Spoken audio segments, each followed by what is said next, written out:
Here's to, figuring things out. And sometimes figuring things out means taking a close look at yourself. Right, and, right. Like, gosh. Trying to represent that to the outside world. Yeah, like straight up. Because if me at 16 or 17 in like 2003, 2005, like if you would have said, "Hey, Britain Reinstraw, in like 10 years, you're gonna suck a dick to Celine Dion," I'd be like, I would literally try to get in a physical fight with you. Yeah, I can see that. At that point. Certainly. But about 10 years down the road, I came to a point where like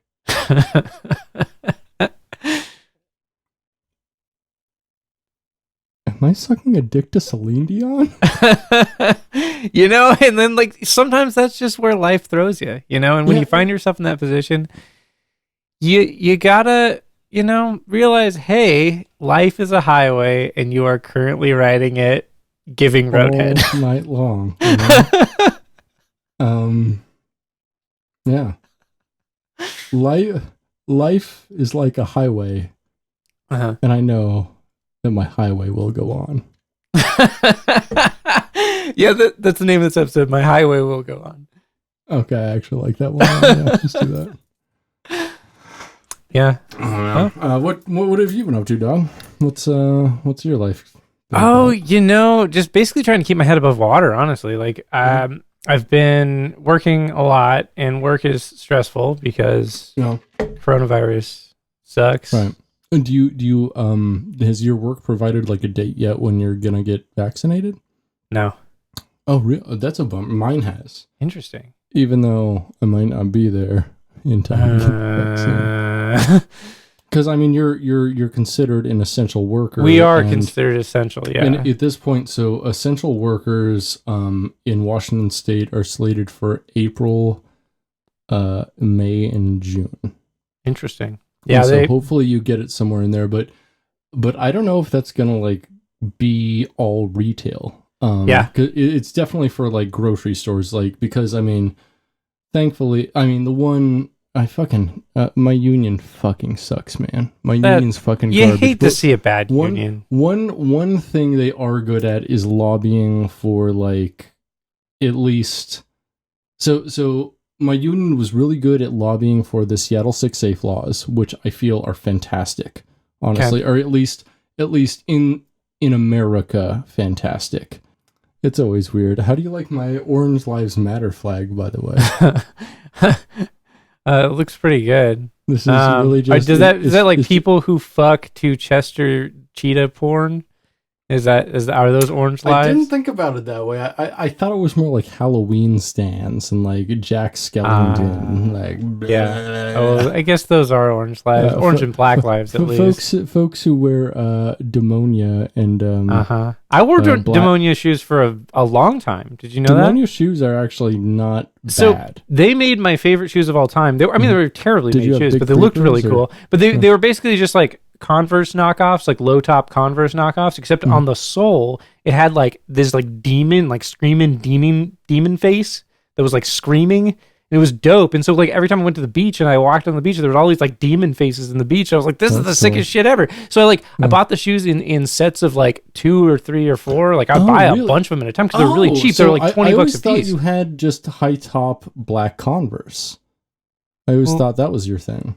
Well, that was my thing later on. This was in my earlier 20s. So this was maybe like 20 to 25-ish. Yeah. Because they stopped making them. I still do have one pair in box in my closet because I'm saving them forever because they're my favorite shoes of all time. Yeah. But, they're sick as fuck. I still wish they still made them. I still wear them. Yeah. Hate to see it. You know who else wears like exclusively black high top Converse? A lot of people. I mean, the one person I've seen them wear like exclusively is Colin Marston. I mean, I could believe that. Over the period of like maybe 7 or 8 years I've seen him perform, I've never seen him wear another pair of shoes than high top black Converse. They're the best. Well, actually, they're not the best, but there are some variants of them that are good. They're fine. Yeah, I like the price. They're great shoes. They're versatile. They have a feeling close to the ground. If you're working and like moving around a lot during the day, they're fine. If you're standing in one place, they're fucking terrible. They're fucking terrible. Well, they're the worst. What ones are really good are the I have one of the pairs of high top black Converse that's like the heavy duty ones. Oh yeah. Like the Gore-Tex ones. Yeah. I think good they're one of those. Yeah, they're a little pricier, but they're really nice shoes. I bought my pair a year and a half ago, and they're just now kind of falling apart. And I wear them every single day, and I'm super hard on shoes. I gotta say, they're like some of the most durable shoes I've ever bought, and they're totally worth the price. Dog, you gotta. Have you worn the Adidas I gave you yet? Yeah, I did wear them a little bit. They're pretty comfortable, actually. They're pretty fun, right? No, they're super comfortable. They're super weird, and they like... Yeah, for sure. I mean, especially because you're a skinny guy with big feet, kind of like me, like a tall, skinny guy. Like, they add a weird dimension, and they make you look almost clownish, but in like a kind of a sick, gothy way. I don't know. Whoop, whoop. I'm a really big fan of them. I bought both of those pairs, and so I bought the exact same pair in size 12 and 13, and intending to like return the one that didn't fit me, and that's the one I gave you because I just didn't return it, and I was like, you know what, I think I could give this to Spenser eventually. And sick. So Thank you. now we have pretty much like literally the exact same fit. We got to do that. Yeah. We got to walk around. If we do anything live, I can. We gotta just wear that fit 100% and be fucking dumb. Oh yeah. You love to see matching outfits. You love to see you do like choreography too. You love to see that. So the thing is, like, when I see like heterosexual couples with matching outfits, I'm like, but if I ever see like bros in matching outfits, I'm like, bitches.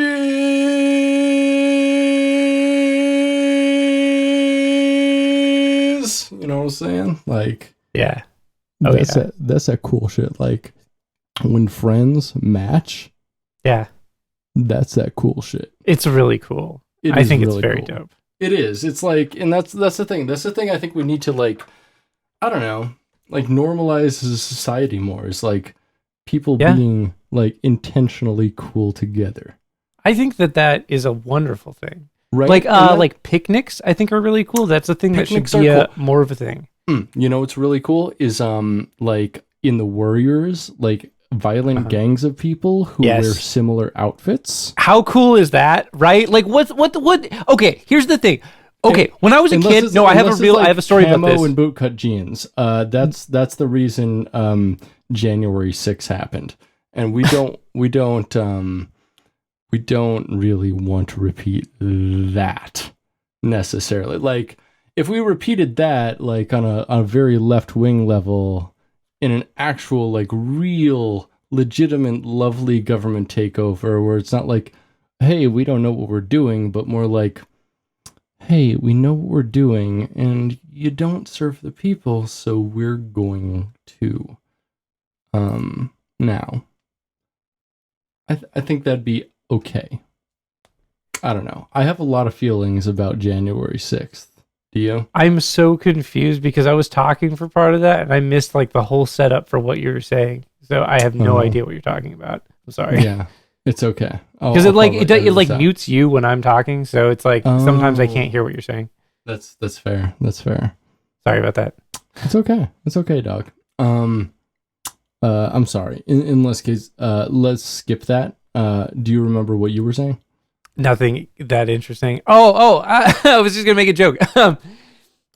Okay, so when I was a kid, I honestly genuinely thought that being in a gang meant you all wore the same outfit and you went and did activities together, activities, but activities nonetheless. Yeah, that's not untrue. I mean, at least in like the context of the 90s when you grew up, like sure, okay. I mean, was that really the case though? I mean, I guess I don't know. It kind of was. I mean, at least with like the predominant gangs that were getting a lot of news attention, like Bloods and Crips in LA and Chicago, like it was, Bloods wear all red, Crips wear all blue. It doesn't seem smart to like identify yourself though if you're getting up to crime.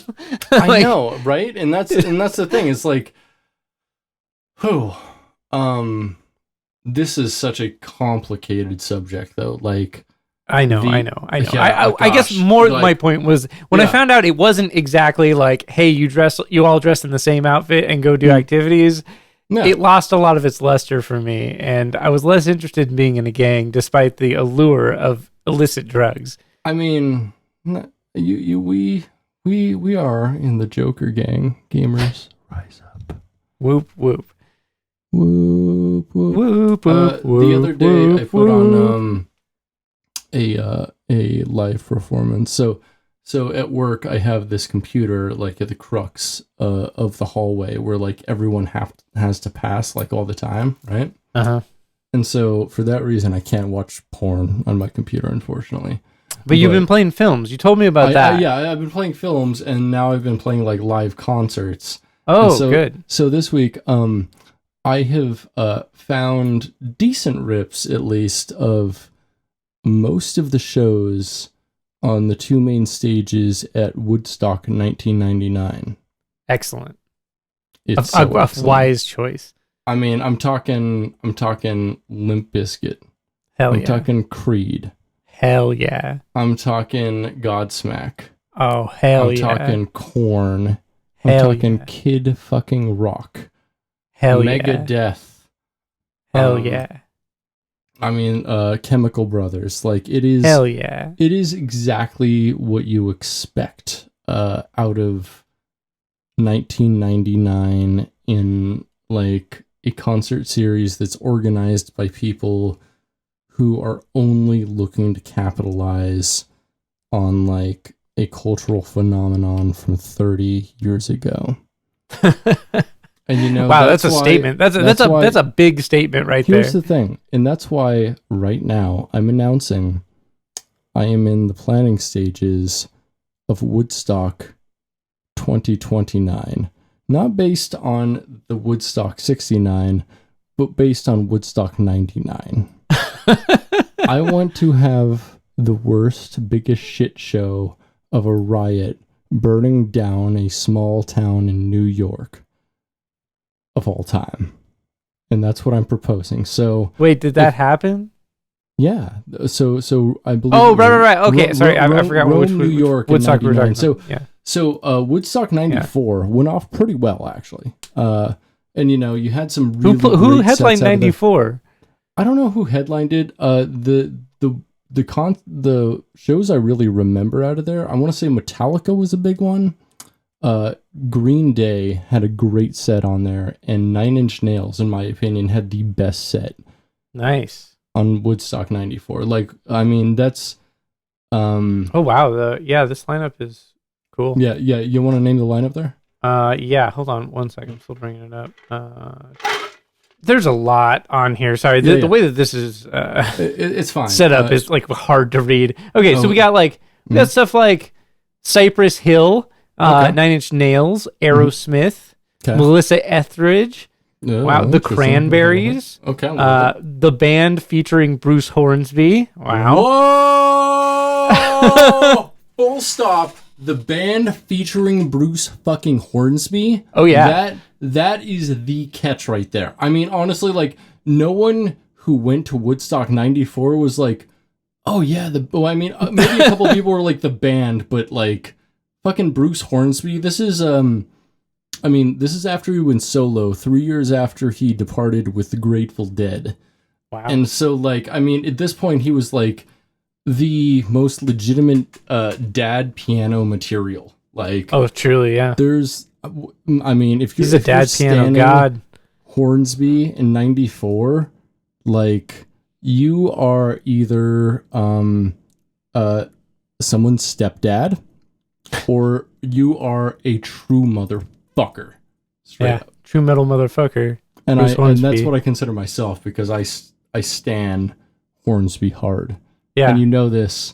Actually, you know what? You're horn for Hornsby. You know what? Cue musical break.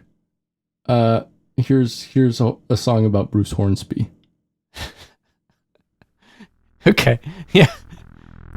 And we're back.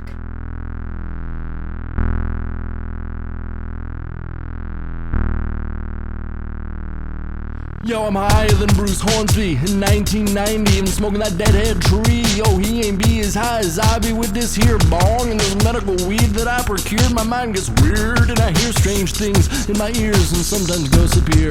Some of all my fears went clear. I must come near my mind before I find I've intertwined reality and insanity. My mind's in kind of hyperbole. These dang trees I'm smoking by the keys. And Bruce Hornsby, you see, I think Bruce Hornsby is the key to this whole thing. In 1986, he in the range released the way it is, but you probably know what better this Tupac change is, because you probably do not listen to Bruce Hornsby, bitch. Said you don't pump that Hornsby, and you know you probably should. You know I'm pumping big swing face when I roll up in the hood, and the reason for my rhyming is the best of all the time. You know he doing his thing with the piano. Here we go, play that funky shit. We tight like brothers and rolling deep, playing accordion and covers of Radiohead creep. We get ice cream and share, cause we're friends and we care. Look at me, I'm friends with Bruce Hornsby. We have fun together, and I like the way he looks at me. We watch movies, pillow fight, and sometimes I stay the night. Sometimes I think I want to be his boyfriend, and then I realize that it's all pretend. I don't know Bruce Hornsby.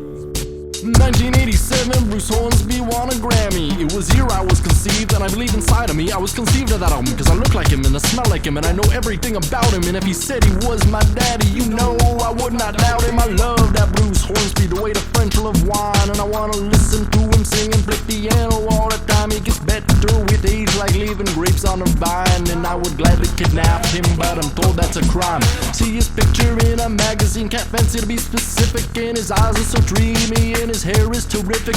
His whole goddamn discography's so fucking prolific that if he opened up his butthole, I would gladly lick it if he let me inside. You know that I would blow it in 10 seconds flat, but then I'd come right back. I'd get hard like a rock and do it 3 more times. I would gladly fuck Bruce, but I'm told that's a crime. You know he's so in love, and I think you know it, because he likes to do the little things and really show it. Brings me flowers, fucks for hours, leaves hot water for my showers. I would make him live forever if I had them Sith powers. We have fun together, and I like the way he looks at me. We watch movies, pillow fight, and sometimes I stay the night. Sometimes I think I wanna be his boyfriend, and then I realize that it's all pretend. I'm a delusional schizophrenic. And we're back. Yeah. That was a song I did about Bruce Hornsby. That is exactly what that is. I hope it made you uncomfortable, because it made Spenser uncomfortable. It always, a lot of your music makes me uncomfortable. You know what? And like, I don't mean that in a negative way. No, I mean, you can't mean it in a negative way, because that's my intent. And so, like, you telling me that is like, that gives me a... Actually, that's actually not true. Only one song of yours makes me uncomfortable. All of the other ones are fine. But, you know, what we can talk about that another time. What song makes you uncomfortable, Spenser? you told me that the Bruce Hornsby song made you uncomfortable when I sent it to you. So I think I said it was disturbing. That's a little different. Like that's is a little different. No, the only song of yours that made me uncomfortable was your okay. So I sent you a hip hop beat a long time ago, and then you recorded a song to it, and you sent it to me. But you didn't send it to me. You put it in our Dropbox, and you never told me that you sent it to me. Okay. And so I just found it randomly, and I was like, what? Britt made a thing with this beat? Okay. All right, cool. Yeah. And so like I played it, and it was all about anal sex. The whole thing. Oh, no, bring lube. Yeah. Bring lube. No, so we talked about this. So I haven't listened to it since then. I only listened to it the one time, and I was like, what the fuck? It's interesting. So, gosh, I put that on the end of one of our episodes because we talked about it during the episode and how it made you uncomfortable. Oh, yeah. It's and common I listened to for it me again. to bring it up. It's not that uncomfortable. Yeah, it's pretty fucking funny. I should listen to it again. I can either send you the song or I have the song. Or just tell you the episode. Like, yeah, because it's like, it's really not that uncomfortable. I imagine it's fine now. It's silly. That was a long time ago though. That was like 7 years ago. Right, and exactly, and that's the thing too. Is like, I mean, you've become a much more worldly, I imagine, sexually expressive person since then. Certainly. And so, like, now you'll listen to the song and you're like, oh shit. Yeah. Oh shit, they're right. Yeah, okay. You're right. I know exactly what they're talking about. Yeah. Hell yeah. Brit. Okay, yeah, well, yes. Yes. The Optimist by Fort George. That is a good beer. That is a very good beer. Fort George Brewing in Astoria, Oregon is my favorite brewery. And I've been there a number of times. It's a great little brewery. I'm not as big of a fan of it since they expanded. They're much bigger now. But like when I used to go there, like back in the day, and by back in the day, I mean literally like 8-ish, 10-ish years ago. Like it was like a small little place, and like I really liked it. It's really cool. It's still great. They make some amazing beer. I really like this beer a lot. They're some of my favorite day drinking beer. So I'm gonna give 2 strong recommends here. City of Dreams. Sorry, City of Dreams. No. That one's so good. I was gonna say actually 2 of their very first like mainstream tall boys. Cavatica Stout. Cavatica Stout, of course, is that's so fucking good. Stout. It's very it's woody, but not very full.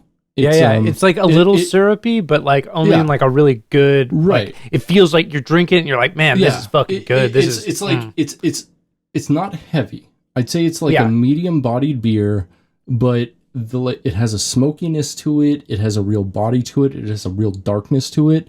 It's like the thin goth of beers.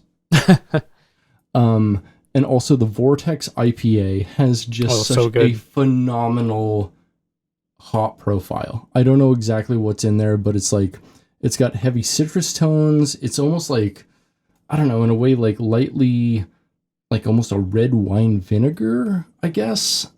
It's got like a very bright Mediterranean feel to it, but like the body is heavy to it. It's a good heavy drinking IPA. Like if you Okay. Yes, I completely agree with you. Vortex IPA is sick. That being said, we got to talk about Woodstock 94 a little bit more. So I'm going to pivot us back there. Yeah, please. Because, so let me give you a fact. Are you ready for a Woodstock fact? Woodstock facts. Woodstock facts. Woodstock facts. Woodstock facts. Woodstock facts. Woodstock facts. Woodstock facts. Okay, this is terrible. We're so off to That was fucking awful. Yeah, like you should just like mash that all together for like a very quick thing, just very very quick. That's what it's gonna sound like. It's gonna sound like 3 cats killing 5 cats. It's not gonna be pleasant. That's a mental image. Okay, so check this out. Woodstock 94 has also been referred to as Mudstock or Mudstock 94, partly due to the rainy weather that resulted in mud pits and the aforementioned performances of 9 Inch Nails and Primus. Yep. Primus. I do remember Primus was a big thing in there. Yeah. 9 Inch Nails and Primus. Dude, that's so sick. In 94, God, I bet that ripped. Yeah, but that was honestly, a fun show. It did, like Peter Gabriel also played. The Spin Doctors. Ooh. Green Day, as you mentioned. Santana. Santana. Oh my God, that's a that's Salt and a pretty spicy lineup. Salt and Pepper played in Metallica. Was Santana the only artist there from the original Woodstock that played? I imagine. No, there were quite a few. Really, the band. Maybe? So the band was a big one because they featured quite a few people. The band was on the original Woodstock? Well, so they featured, their set featured quite a few people who played with Grateful Dead. So like that was their kind of like tribute to the original Woodstock. So I mean, interesting because like Bruce Hornsby was not around at all for the original Woodstock. Like Bruce Hornsby only really hit the scene in like the late 80s with the Range. Yeah, that's true. That is true. God, so check this out. We got other bands. We haven't even talked about all the bands yet. Can we pause? I'm gonna pause real quick and just say Bruce Hornsby fucking rules. We know. Harder than you could ever imagine. If you're listening to my voice right now and you don't fuck with Bruce Hornsby, you need to. 100%. Like, dude is a musical genius beyond what I can ever imagine. He brings light into my life with how he plays and how he sings and his ideas. Motherfucker's real. Motherfucker's real.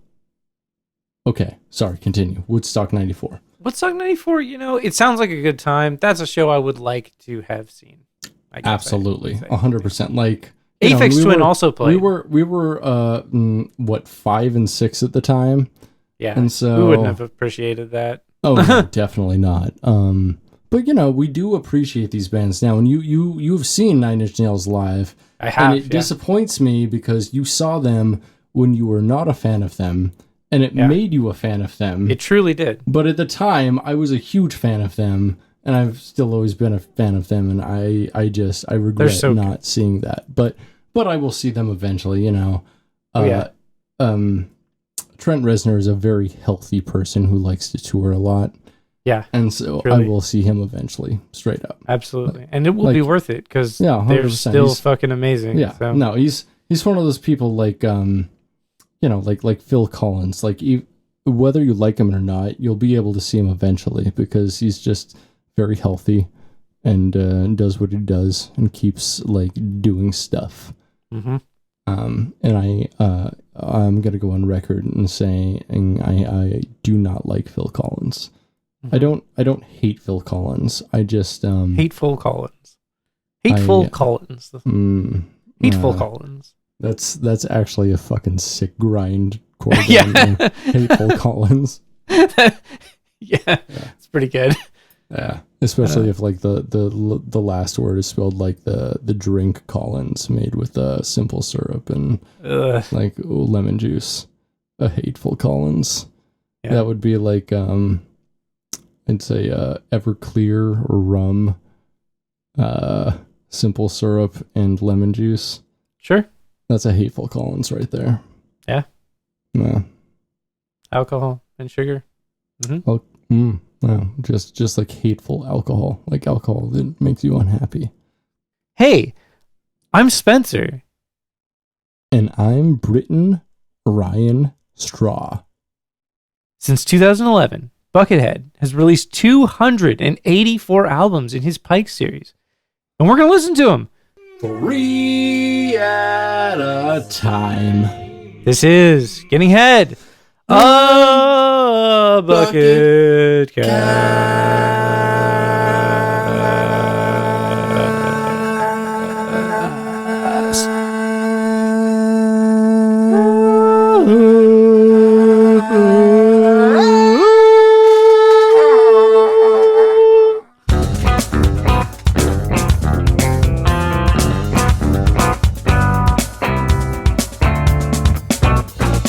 Welcome, bots, slogs, friends, and bucketheads. This is episode 15 of Gettin' Head, a Bucketcast. Wow, it's been a while. It's been a journey. We're here. Yeah, look at that. I mean, it's always we been made it. Can you believe it? I can barely believe. I feel like I'm ecstatic. We're still on like the Fellowship of the Ring, but like, you know, we're at the part when like the whole gang gets together. Gandalf's all up in their shit. Like, oh yeah, Elrond. Yeah. I'd say we're like right at the Elrond point at this point. Yeah, totally. Yeah, I feel that. Yeah, we've surpassed like the introduction. You've gotten to know us a little bit. We've talked about ourselves. We've talked about Buckethead. We've talked about the world. You know, we've talked about life, the universe, and everything. And we're learning about ourselves as we learn about you and Buckethead himself. Wow, honestly, that was super Elrond of you, dog. I'm an elvish motherfucker, dude. I know this. Do you have elf ears? I don't know. Have you? Oh wow. Interesting. I could. That could be fun. The other day I was talking to a friend about how like they did like an elf cosplay with their partner and they just like ended up like basically cosplaying elf sex. And I was like, you know what? that's a fetish I didn't know I had, but thank you. Because, like, sure. I honestly think that's a thing that kind of amazing you never played WoW. There's a lot of good elf stuff in there. No, I've actually never played WoW in my life. And that's I think incredible for a person like me. Like, honestly, like, yeah. And right? like, here's the thing, like, I wouldn't even necessarily say that, like, it's a game that you would need to spend a lot of time on. Right. But it's something I feel like you should experience so you know what it is. Right. Like, it's because you know how I've grinded on things in my past, and you know, like, how I've like Diablo, right? Like, and you know, and I was probably, I'm gonna say, maybe the earliest PC builder you actually knew, maybe. Sure, no, you weren't, but still, I was still like early ages of, like, I mean, I might have been like the first like close friend you had who was like into building PCs. Sure, of my age group, yes. I built 2 PCs, like very high grade PCs, in the time that I knew you. Excellent. But both of them, for some reason, well, actually, no. The reason they didn't run DAWs very well is because I pirated, like, the newest version of Sony Acid, and pirating software is dumb, and you shouldn't do it. I mean, you should. I mean, yeah, you should. You should when it, like, runs really well. However, DAWs, honestly, if you buy them, they work better. I'm gonna be certainly, because like that gives you access to updates, and like updates are like really the updates, the patches, like everything, like it always works better if you buy DAWs, and so that's honestly the one thing I would recommend not pirating. That's going to be an early recommendation in this episode. Oh yeah, especially because a lot of those like popular like DAW torrents definitely have a bunch of malware attached. Absolutely. Which you don't want to have on your system, let me tell you. Oh no. So, absolutely. don't recommend. Nope. Big non-recommend, to be honest. Yeah. It's amazing. I pirated music software for a very long time, like when I was learning how to use it and everything. And I pirated DAWs and plugins and all sorts, and synths, all this shit. Yeah. And it was a really cool experience to be able to learn how to use that stuff. Right. And I really feel like piracy enabled me to do that in a way that 100%. Like nothing else could. And now I'm at a point, like financially and like at like a user level, where like I know what I want, and I do buy music software, I buy plugins, I buy I have like my version of Logic. Yeah. I purchased this. Yeah. I have my own license for the plugins that I use, and I take pride in that because the plugins that I purchase, like, I know what I'm purchasing and I get the most that I can out of them. And I feel very grateful to have updates for those plugins. No, 100%. Like, and it's great. So I mean, so I'm going to actually give a straight shout out to the plugins that drive this podcast 100% right now. Are you ready? Yeah, lay it on me. So this whole thing is produced on Propellerhead Reason, the newest version, because I stay up to date. It's just the most fantastic thing I've ever worked with. Only, I mean, specifically because, like, honestly, I do realize I think there are better DAWs out there. Like Ableton is more comprehensive. It has more flexibility. Logic is more compact, runs better on Mac. However, Propellerhead Reason, because I learned how to make music mostly on racks and like doing live sound, this is what makes sense to me. Cool. And that's rad. I haven't gotten to use Reason in a really long time because when I was using it, and I did use it for quite a few years. When I was using it, I was using pirated versions of it, and now they do their... And those are kind of glitchy, straight up. Like they do their lock thing, so you have to like have the dongle, or you have to have like the app running that like authenticates it, the iLock shit. Yeah, I think the last solid crack of Reason was 5.0. Yeah, Reason 5, that's when still, I think, Reason was really in its infancy. That was back in like maybe 2006 or something like that. It was a little later than that. It was like 2010, but yeah. Yeah, but I mean, like, it's it has really grown into, honestly, its own thing, its own DAW at this point. You know, I've tried to use both Ableton and Fruity Loops in the last couple of years, and I just don't quite get it as much. You know, I mean, it is comprehensive. It does have a lot of flexibility. Honestly, kind of the same flexibility, in my opinion. It's just I've learned so many of the little tricks on Reason that I just, that's what I go for now. Hell yeah, dude. It's all the DAWs do the same shit. It's just about finding the workflow that works absolutely. for you. And whatever, doesn't matter. I like Logic a lot, but so to go to the VSTs, the plugins that really run this podcast. Hit me. It's honestly all Waves. Nice. Waves makes some absolutely incredible shit. Their max volume plugin for vocals is fucking incredible. Everything sounds full, deep, rich, beautiful.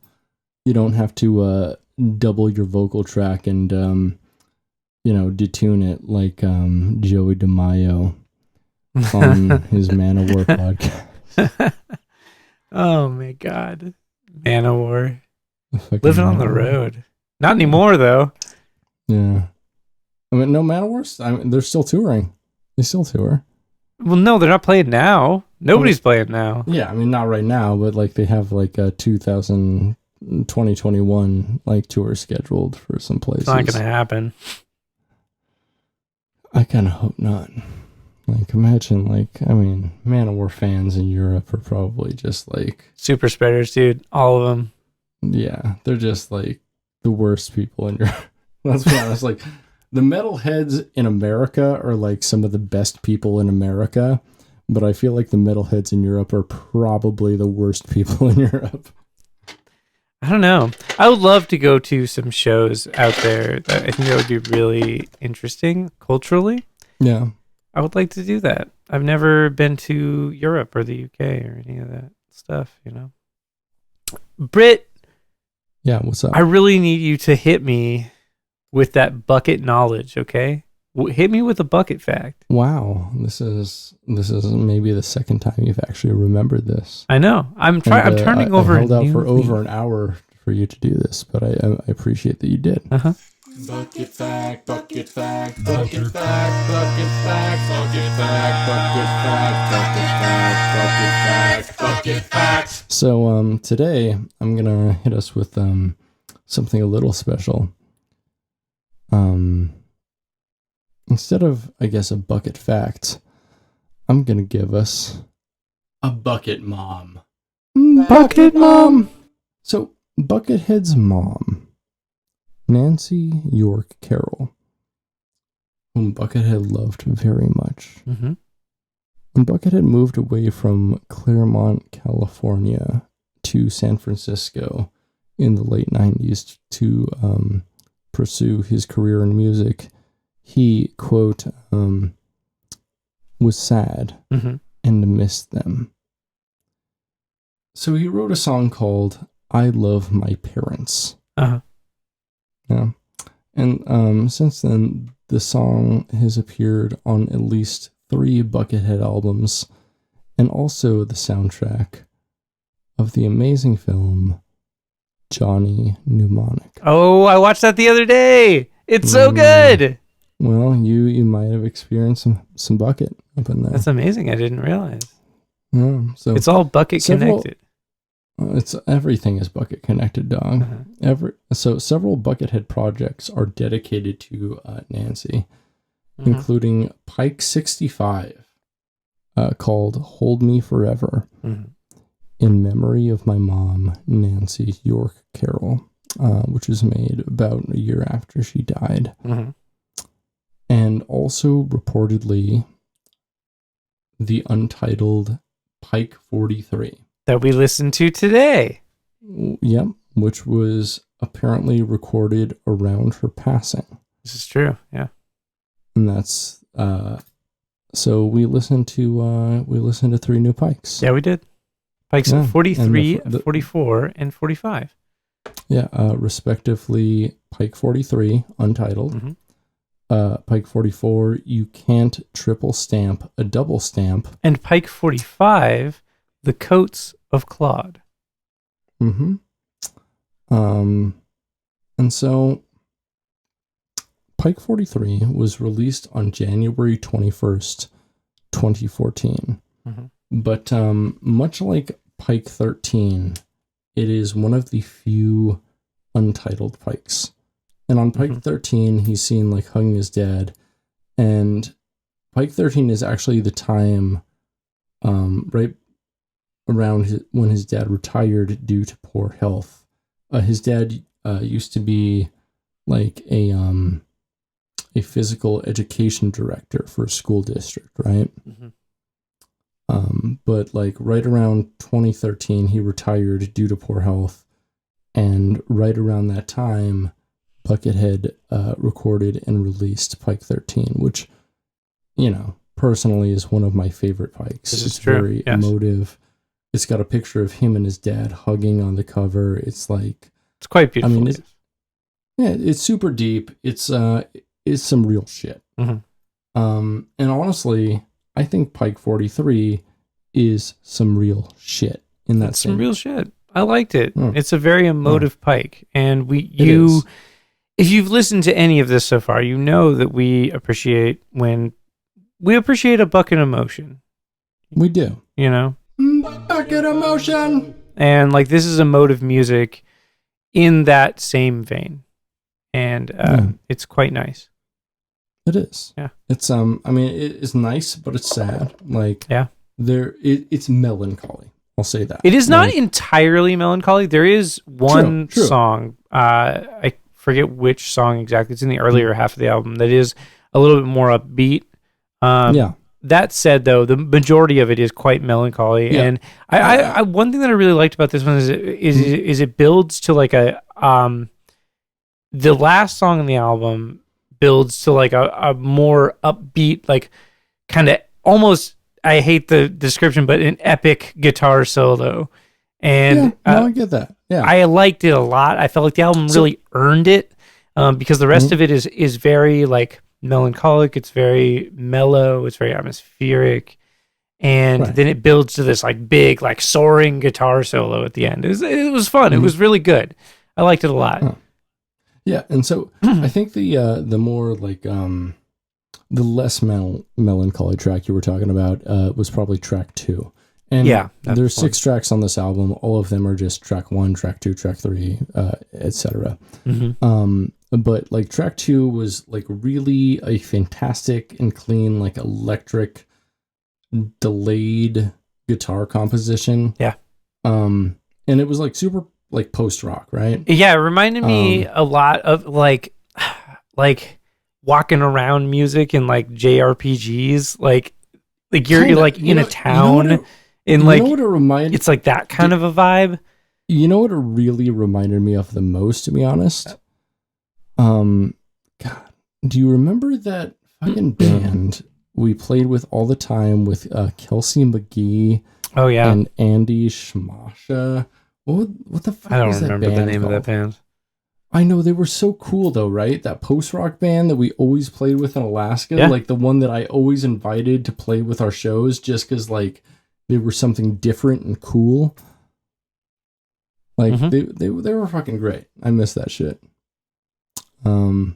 That's what this whole album actually reminded me of though. I mean the guitars were a little more competent and clean, but you know that's fucking Buckethead. That is true. You can't really avoid that. I mean, it's not. Yeah, it's not like you're gonna have like sloppier bucket guitars. No, bucket guitars. Bucket guitars. I liked my 2 favorite tracks were the last track and track 3.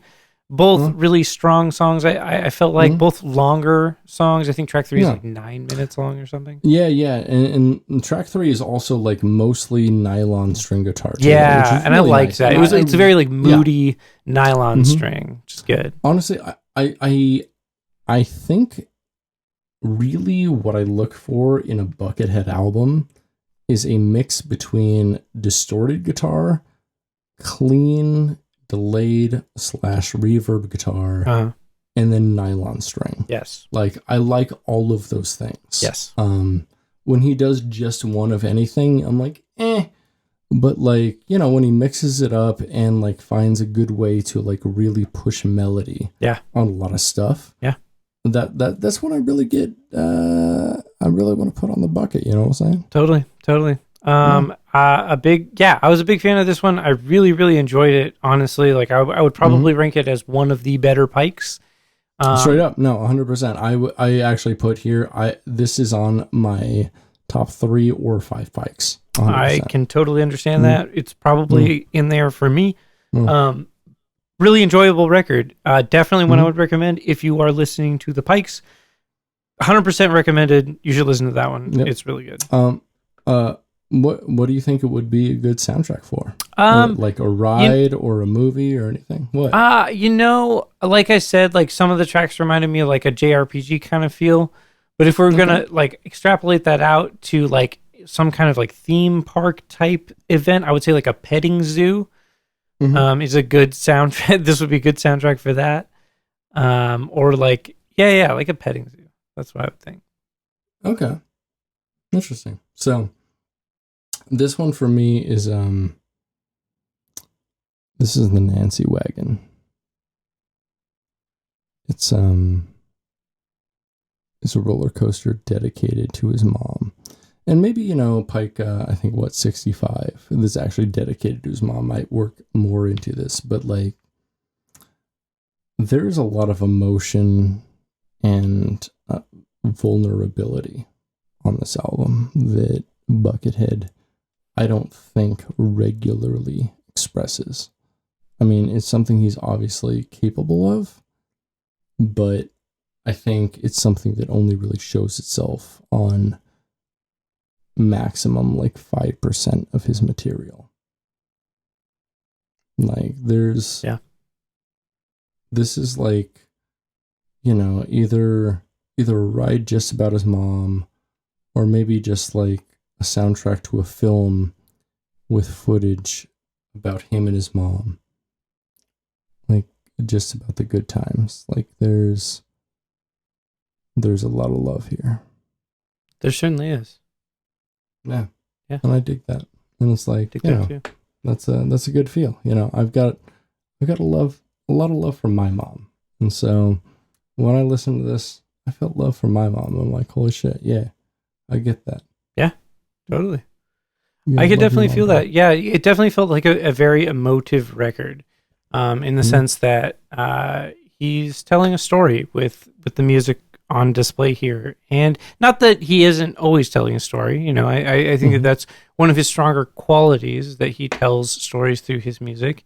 But in the case of this one here, he's telling something a little bit more profound than what he typically gets at, and it's definitely worth experiencing. Absolutely. Pike 44 is cleverly, I guess, titled after a reference to a great film, a fine film. A Dumb and Dumber. You're it. Quincy's. Any Quincy's. You're it. Quincy's. No, any Quincy's. No startsies. You can't do that. Can do. Cannot. Stamped it. Can do. Double stamped it. No erases. Cannot. Triple stamped it. No erases. Toast blue. Make it true. You can't triple stamp a double stamp. You can't triple stamp a double stamp, Lloyd. You can't triple stamp a double stamp. Lloyd. You guys. Enough. That's it. That's the iconic interchange in 1994's Dumb and Dumber. Yep. PG-13, runtime 146:30. Wait, what? I don't care. Dumb and Dumber is not like over 2 hours long. Like, there's no way. I said 146:30. Yeah. Dumb and Dumber is 1 hour and 46 minutes and 30 seconds long. Oh, okay. Sorry. I thought you meant that it was 146 minutes. That would make it like well over 2 hours long. And I was like, that's ridiculous. That would be amazing. Can you imagine over 2 hours of 1990s like coked out Jim Carrey? Like, can you imagine how exhausting that would be on your body? Like, well, I mean, we could just set up a playlist of films, and I would have like a 10-pack of abs after watching that film, just based on the anxiety I would put on my core. It would be, I mean, that honestly, like, Jim Carrey in the 90s is such a good workout, because I'm like, this man hates himself. That is true. You know, he I mean, that's the thing with the best like impressionist comedians. Like, the reason they're so fucking good is because they fucking hate themselves and they're gonna die, and that's why all of them like either do drugs to death or commit suicide. Which is like, I'm very honestly surprised Jim Carrey is still alive. He is weird though. He is super weird, but I mean, so was super weird. So was Robin Williams. Like, Robin Williams was not the same energy, but a similar energy. Yeah. No, like just a different generation of the same energy. Just like cocaine energy. Like, and I don't think Jim Carrey does nearly as much cocaine as Robin Williams ever did. Robin Williams straight up did a ton of cocaine. In fact, one of my favorite quotes of all time, and maybe of his as well, is cocaine is God's sign that you make too much money. I kind of get that, but like at the same time, I'm working class and I can afford coke. So I don't know how I feel. Yeah, that's a predicament. Anyways, every song on this album, Pike 44, you can't triple stamp a double stamp, is a reference to the film Dumb and Dumber. Yep, basically, yeah, 100%. Yep. Honestly, I really liked this album. It's a fun one. Especially it starts off with some pretty impressive drum programming. Like, the drum programming is very good on this record. Yeah. And the drum mix is a lot better. It definitely sounds like tune track drums now, which is, I don't know. It's very standard, but it does sound good. So I'm glad that he's upgraded. I would actually say, starting on Pike 43, the drums are better. Pike 43, the drums, I mean, the drum programming isn't necessarily better, but the drum mix is better. It's more subtle. On Pike 43, everything, like, nothing is overmixed, to be honest, which is like a first on pretty much any of his albums, or any of the Pikes at least. Like, it's a really nice sounding Pike. It is. It is good. Like, everything is super fucking dynamic, which is something that really doesn't happen on his albums often at all. Like, usually everything is a little over compressed, a little heavy. And I totally get that, because like, as a producer, that's how I make things, because I don't know any better and I'm not better than that. However, I feel at this point, Buckethead and Dan Monty, who produce all of these albums together, maybe should have figured out a formula to where everything is a little bit more subtle. But we are talking about 2014 at this point. Like, when, I mean, this is like, gosh, what was the big online streaming platform at this point? What do you mean? Was Spotify even around? Yeah. Oh, yeah. Okay. Yeah, I guess Spotify has been around since like 2010, 2012, something like that. Yeah, something like that. Okay. So, and so this is very early days of like understanding how dynamics work with internet music, basically. And I mean, like, this is the early stages of LUFS. Anyway, you can't triple stamp a double stamp. You can't. And but what you can do is you can listen to this heavy metal Buckethead album. And so it was super shreddy. It was super proggy at a lot of points. It was probably the proggiest of the Pikes, I'd say. Yeah, there's an organ in the first song, which is pretty cool. Oh yeah, 100%. There's an organ in the first song, and then oh god, and like the 7th song too. Like there's there's some cool keyboards, but mostly this is just all about Buckethead shredding at like 32 beats per minute. Like he does some crazy fucking shredding and riffing on all this. And like the drums are fucking fast. Yeah. It's just all like double bass and guitars matching the intensity of that. Yeah, it's pretty cool. Like, it's pretty aggressive. It's pretty heavy. He uses the baritone guitar a lot in this one. There's a lot of riffs. It's kind of thrashy, kind of death metal-y in a couple of parts. It's fun. Yeah, it's good. It was a good one. It was a fun one. I liked it. And I'm actually like, I'm gonna be honest.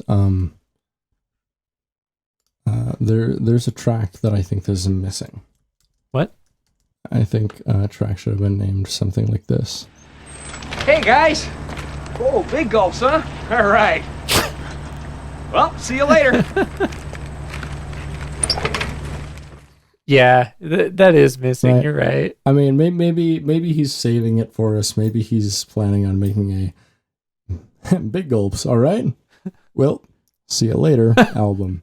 But that is one of my favorite parts of that film. That film is very quotable. Like, it was one of my favorite films as a kid. And like I watched it a lot of times. There's a lot of things that I like about it.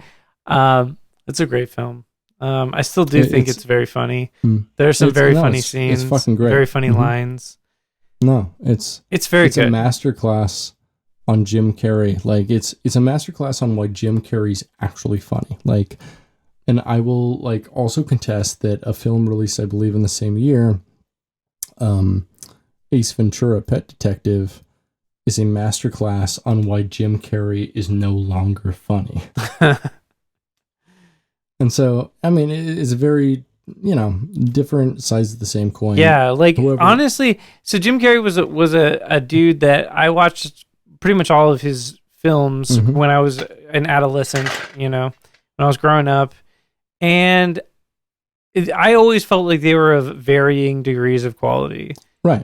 Even when I was growing up, like, I really, really liked Dumb and Dumber, but and I liked Ace Ventura, but I wasn't huge on it, and I did not like Ace Ventura 2. Like, a lot of kids my age really liked Ace Ventura 2, and like it did not appeal to me. I still prefer Ace Ventura 2 to 1. I think it's actually more woke, but dumber at the same time. It's a meme of a movie. It's pre-meme, and I understand that, and I respect that so much. Like, it's basically like Jim Carrey being like, "You're gonna pay me how much to be how big of an asshole?" And then he owns that. He owns the budget. He owns being a fucking asshole.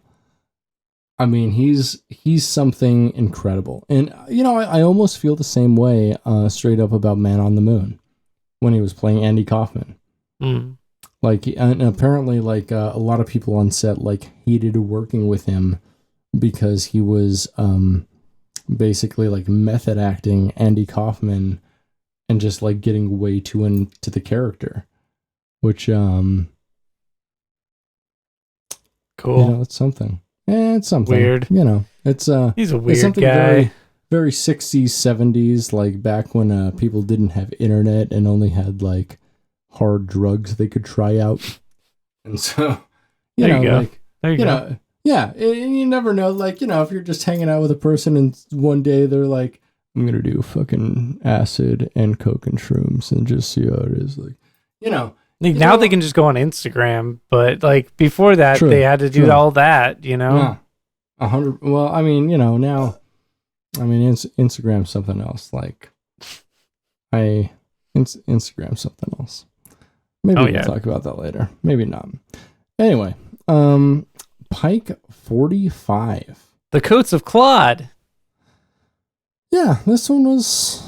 It was a melodic guitar rock Buckethead album. Yeah. So I felt like it was kind of an extension of Pike 44. You can't triple stamp a double stamp, but it was more atmospheric, more melodic, but it still had the same kind of intensity at a lot of points. Yeah. A lot of the same, 16th and 32nd note drums and guitar riffing. It was all right. Yeah, it was all right. It was very Buckethead. I'd say it was definitely my least favorite out of these 3 albums. Agreed. But at the same time, it wasn't a bad album. I'd still probably put it in my top 15 at this point. It wasn't bad. Yeah, it was a good melodic guitar rock Buckethead album. But it was overall, I felt not very remarkable outside of him playing to some of his strengths, which he did. Oh, yeah. It isn't to say it's a bad one, but it's also not one I would say is essential listening if you're listening to the definitely Pikes. Not. I'd say if anything stands out on this album, it's stuff like maybe track 5 and 6, Forked Beak and Dimly Backlit Eyeballs, respectively. Like they're a bit proggier than the rest of the album, and he really gets into interesting time signatures. Not super interesting, but he does off time stuff with both the drums and guitar, and I find that interesting because for the most part, you're looking at Buckethead as basically like a 16th or 32 note block of everything. And he does deviations out of that, mostly in leads and solos. But, Buckethead is in ways predictable. This is true. Yeah. And this felt like a very, well, maybe not very, but it felt like one of the more predictable Buckethead albums. Absolutely. That isn't to say it was bad. I did enjoy listening to it. Definitely not. But it was also fairly standard. What we come to expect from the Pikes. 100%. But in the same breath, Pike 43 was fucking fantastic. Oh, hell yeah. And Pike 44, you can't triple stamp, double stamp, was very good. Indeed. Very good. Pike 45 was all right. It was all right. It was, for half an hour album for someone who's releasing albums like every fucking week, it was a good effort, Yeah. I'm fine 100%. with it. I'm fine with it.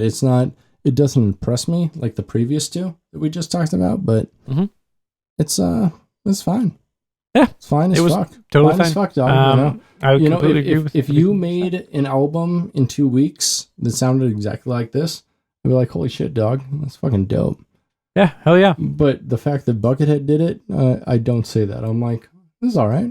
Yeah, but Buckethead is a very special individual who has clearly found his calling and his passion, and he's playing into that. And it's really interesting to hear the places that he takes it and what it is he's doing with his sound.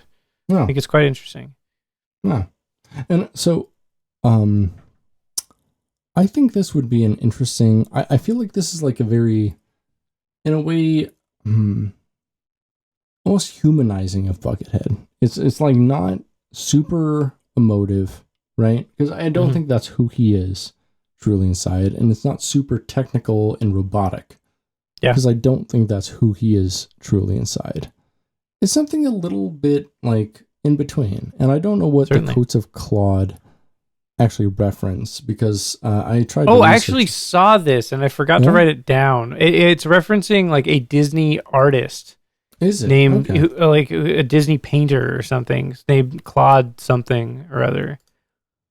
Okay, interesting. Yeah. I actually thought I referenced this, but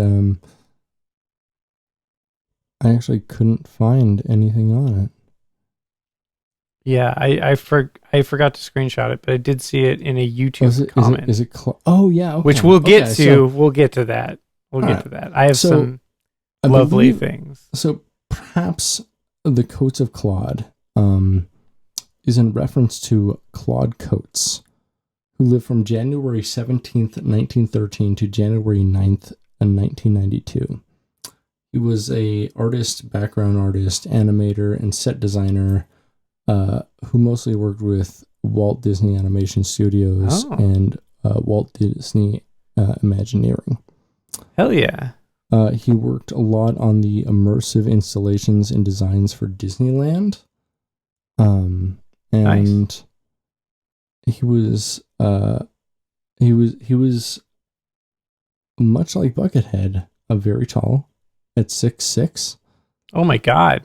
Mm-hmm. And he was known in Disney as the Gentle Giant, and was inducted as a Disney legend in 1991. Hell yeah. And so this guy worked on fucking everything. I mean, do you even want me to go off on this shit? Like, I don't know. Like, let's just assume like he worked on everything. Hold up. Snow White and the Seven Dwarfs, Pinocchio, Fantasia, Dumbo, The Three Caballeros, Song of the South, Fun and Fancy Free, Cinderella, Alice in Wonderland, Peter Pan, Lady and the Tramp, Magic of Walt Disney, Fantasia 2000. Cool. Motherfucker was involved in a lot of shit. Yeah, clearly. He was a tall, animating motherfucker. You know what? Yeah. I bet he had a big weird dick too. A big weird dick, totally. Like one of those dicks that's like it's like curved at a weird spot. No, like it's got like a knee. It curves like right at the very end, like to a 70-degree right angle, and you're just like, wait, what? Like, that's a gorgeous dick, but what happens right at the end? Like, what the fuck? Like, this is, man, that's a real twist ending. I gotta, let's take a break real quick, and then we'll come back with our new segment.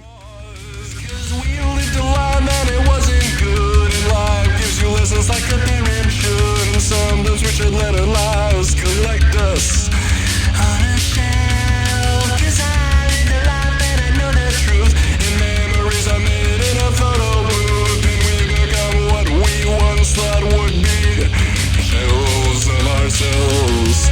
Shells of ourselves. Shells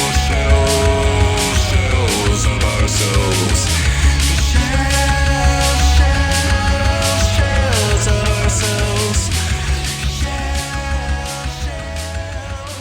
What's our new segment, bitch? It's a special day. It's a lucky day. It's a beautiful day. Is it January 21st, 2021? Actually, it is a great day. It's the World Oompa Day. 1 2 1 2 1 2. Wow. Okay. International Polka Day. I got you. Yeah. So, I don't think you did. It was the best joke you've heard all year. 1 2 1 2 1 2 1. That's all I got. Okay. Let them continue. Sorry. We've been thinking of a way to involve the community into what we're doing here. And what we came up with is our new segment. Now, we don't really have a name for it, but for right now, I'm going to call it Statements from the Void. Okay. And what it is are statements made by people on the YouTube postings for the albums that we listened to today. And some of them are questions, some of them are statements, some of them are something else entirely. And we're going to talk about a couple of them that I have observed, and just bring light to these bucket warriors out in their natural habitat, talking about spreading the gospel, the bucket gospel. Is it okay if I'm going to rename your segment here? Okay. It's going to be Statements from the Bucket Boy. Bucket Boy. Bucket Boy. Statements from the Bucket Boy. I like that a lot, actually. Hit me. All right. So our first statement comes from YouTube user Terry Gerard, who said, "I saw an interview on which one say that Brian May is the best guitarist. I think it's wrong. The best is Buckethead." Interesting. So let's first break down anybody named Terry. Can I tell you how it's spelled? Okay, please do. Because I don't think it's how you think. Is it a Tarrie? No. What is it? Thierry. What the fuck? I mean, I know you weren't expecting that. What? Okay, so either he's like Finnish or his parents are fucking douchebags. Let's be honest, right? Like, I mean, and I come from, being named Britain, like the country. So I understand what it's like to be poorly named.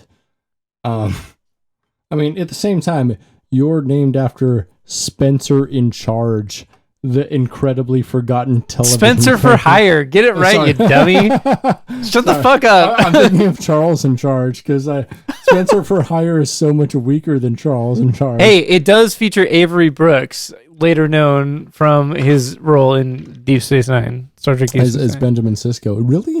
Yeah. Was he in Spenser Avery For Brooks Hire? is one of the main cast members of I actually did Spenser not know For that. Hire. Because I've never watched Spenser For Hire. I've never watched it. We because, should do a podcast about that show. Should we? Yeah. I mean, it'd be funny just because you're named after it. Yeah, that's the idea. At the same time, I have no desire to watch that at all. Me either, but that's a great it's probably not very long. I don't know. Maybe, I don't know. Maybe it's super fucking long. I don't know. Then yes, but like, if I'm doing it for free, probably not.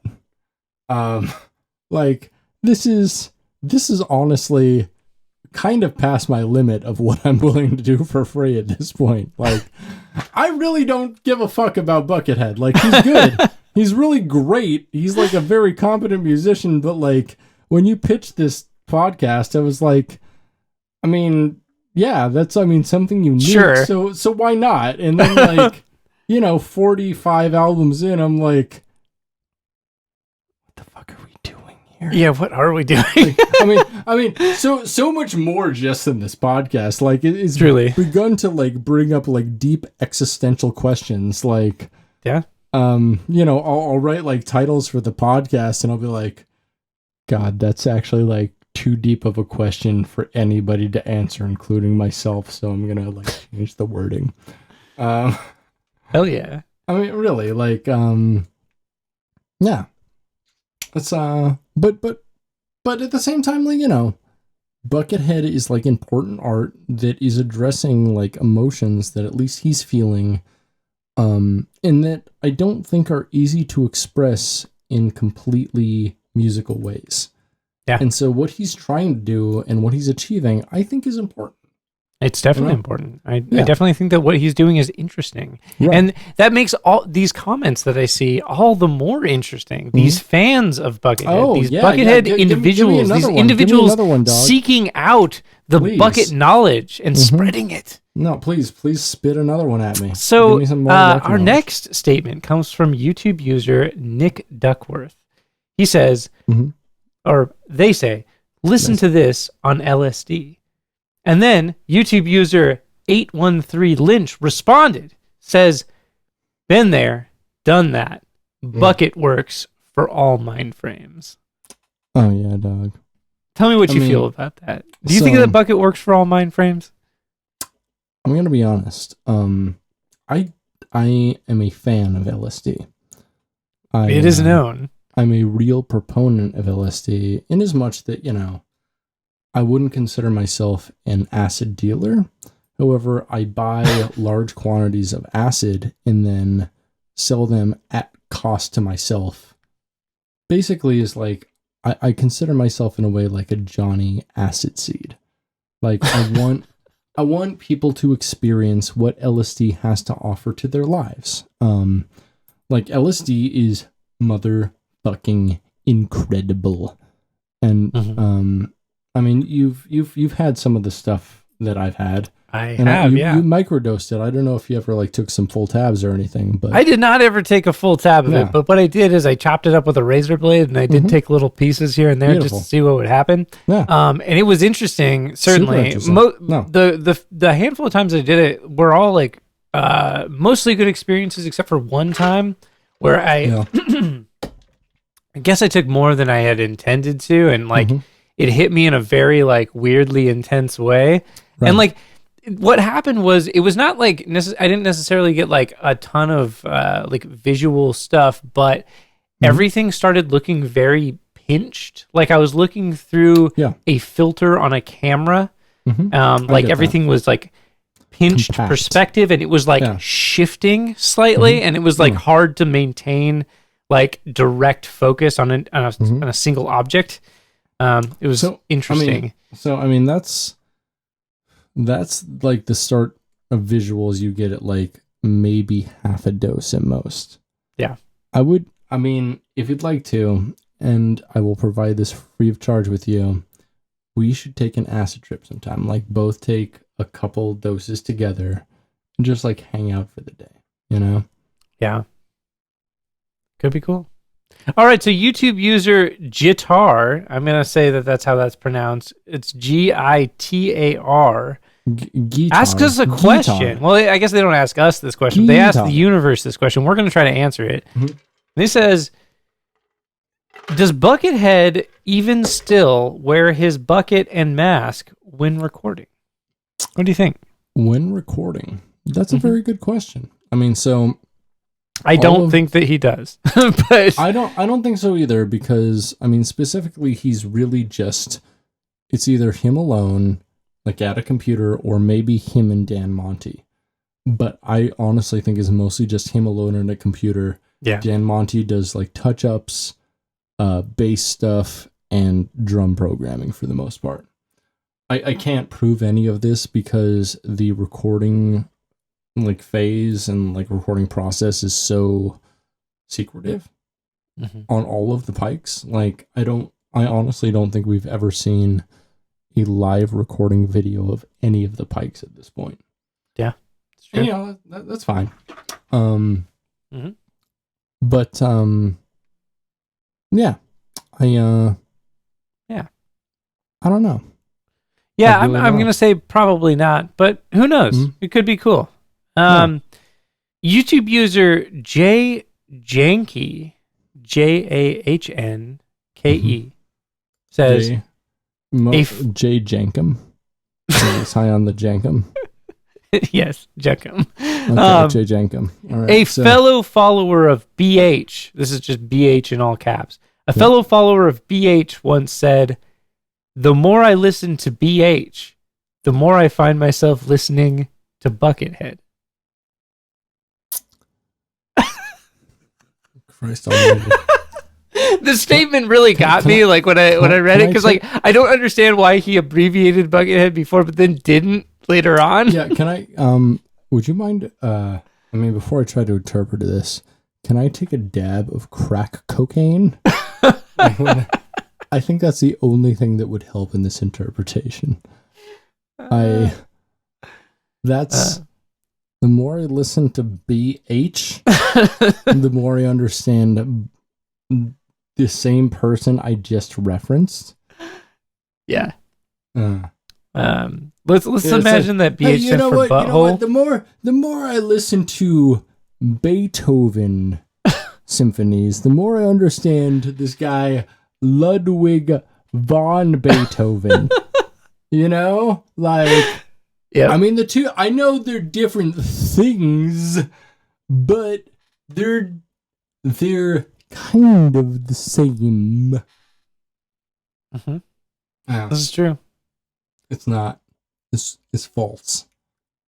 False metal for sure. It's a false equivalency of false metal. YouTube user Joe Marie Moldovan says, "I'm an old Hendrix fan from back in the '60s." Parentheses. Yeah, I'm old. And I love Buckethead, but Jimmy is still the best. His stage presence has never been duplicated. Now, this was a comment just on a random fucking Pike, and I'm like, what does fucking Jimi Hendrix have to do with any of this that's shit? A very good shut question. up. What is going on? I can name at least 10 guitarists who are both better and have better stage presence than Jimi Hendrix. Dude, there's infinite guitar players. Hendrix, dude, there's so many good guitar players, dude. There's so many fucking crazy 100%. like shredders. At the same time, lately I work at a grocery store, and for some reason, someone has been putting on like the Experience Hendrix station on the radio at our store. And so today I had to listen to a live version of the Jimi Hendrix Experience, Let Me Stand Next to Your Fire. Yeah. Okay. You know that song? Yeah. Yeah. I mean, it's not a bad song. It's a fine song. And honestly, live, Jimi Hendrix fucking kills it. I don't. Jimi Hendrix is not my favorite recorded artist of all time.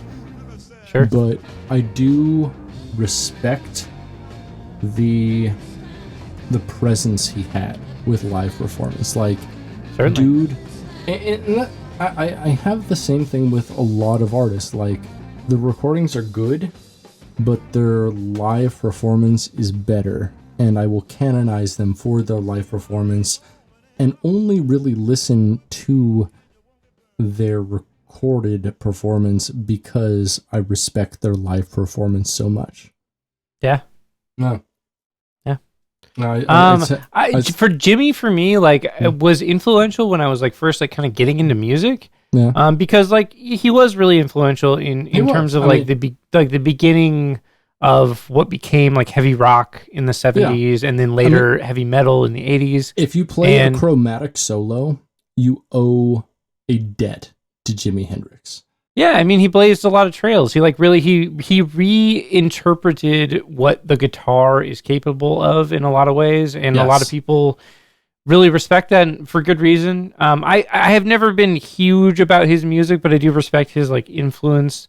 And I remember reading a book about him when I was a kid. It was like a biography of him, but it was like written like a fiction novel. It was very weird. But I read this book about him, and he lived an interesting life. I would have been really interested to hear like what kind of music he ended up making if he had not died so young. Statements from the Bucket Boy. Bucket Boy. What do you got to recommend for me, dog? What I would recommend to you, fried rice, dude. Like, honestly, like I'm obsessed with fried rice now. And like, let me give you a recommendation. Make your rice, put it in the fridge, let it get cold, then fry that biatch. 100%. You gotta cool it for at least like 24 hours. Yeah, and it makes it so like good. Sheet pan. Yeah, so you gotta dehydrate the rice and then rehydrate it with oil. And I mean, you don't use egg, but have you tried Just Egg? No, I haven't tried that replacement stuff. Holy shit, dog! You gotta try Just Egg straight up. It's fucking nuts. It's crazy good egg replacement, 100%. Like, cool. You will get so into it, and I'm sure you can find it. It's like everywhere. That stuff's everywhere. I've seen this.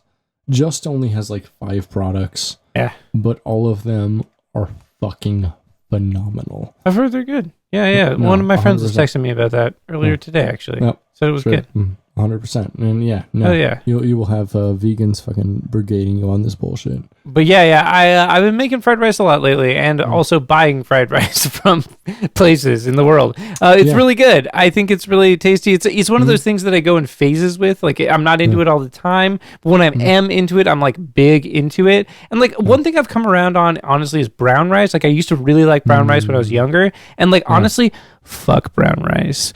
I go for white rice all the motherfucking time, and it's so fucking sick, and it's so fucking good, and it fucking rules. And fuck brown rice. I fucking love white rice. White rice is so motherfucking good. It's fucking so good. It's amazing. It's better. It's better. It's unquestionably better. It's just like, but the thing is, it's like only like 15 or 20% really better.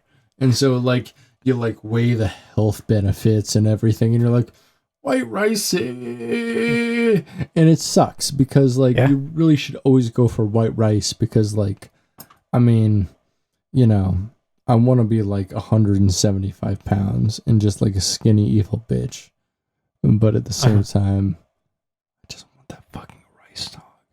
Dude, I just fucking love white rice so much. Like I eat it all the time. I love it. It's so fucking good. Haters gonna hate, and you know what? That's okay. But also, white rice fucking rules. Right? Like they call things fried rice, but like I've never had like a deep fried rice, and that's what I actually want out of life.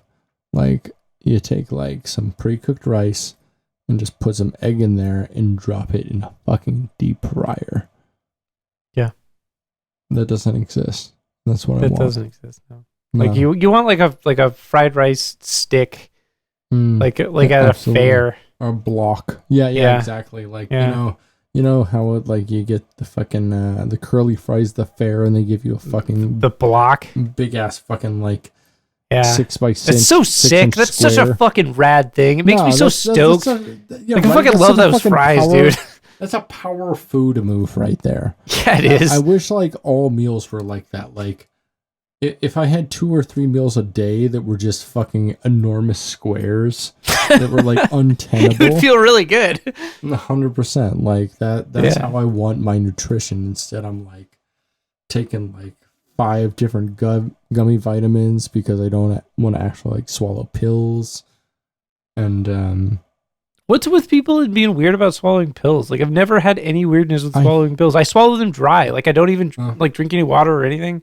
Like I've never had any issue with it at all. Like I don't understand people get so weird about swallowing pills. Like I don't get it.